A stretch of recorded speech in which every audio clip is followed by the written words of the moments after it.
Hi all, இது ஒரு Sunday evening எங்கே போகிறதுனே தெரியாமல் சுற்றிட்டு இருந்தோம். எந்த பக்கம் போனாலுமே நியூ இயர் பார்ட்டி முடிச்சுட்டு வெக்கேஷனுக்கு வந்தவங்க, டூரிஸ்ட் இப்படின்னு ஃபுல் க்ரௌடு. எங்கே போனாலுமே ஸோ வெளியே தான் க்ரௌடாக இருக்குது அப்படின்னு சொல்லிட்டு நாங்கள் போன இடம் தான் குணா கேவ். இது ஆக்சுவலி போட்டு 2-3 வீக்ஸ் மேலே ஆகுது. நாங்கள் ஆனால் இப்போ தான் போகிறோம். ஏன்னா அது மெயின் ரோட்லேருந்து பார்த்தாலே தெரியும் உள்ளே என்னென்ன இருக்குன்னு. அவ்வளோ சின்னதாக தான் போட்டிருந்தாங்க. சரி, வெளியே க்ரௌடாக இருக்குன்னு தான் உள்ளே போகணும். நல்லா இருந்தது.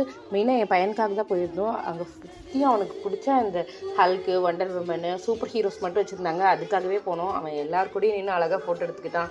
அப்புறம் அனிமல்ஸ் தீமில் கொஞ்சம் வச்சுருந்தாங்க, அது கூடயும் நின்று ஃபோட்டோ எடுத்துக்கிட்டான். இதுக்காக மட்டும்தான் போயிருந்தோம்.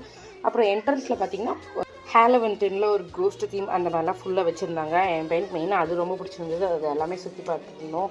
அப்புறம் அந்த அனிமல்ஸ் கூட எல்லாருக்கூடையும் ஃபோட்டோ எடுத்துகிட்டு அவ்வளோதான். உள்ளே போய் அவன் எதுலேயுமே விளையாடல. அவனுக்கு பிடிக்கல, கொஞ்சம் போராக இருந்தது. 2-3 ஷாப்ஸ் தான் இருந்தது. சுற்றி பார்த்துட்டு திரும்பி நாங்கள் வெளியே வந்துட்டோம். திரும்பி அவன் அந்த ஹல்க் கூட தான் விளையாண்டுட்டு இருந்தான் வெளியே. இதுக்கு நாங்கள் உள்ளே போகாமலே இருந்திருக்கலாம்.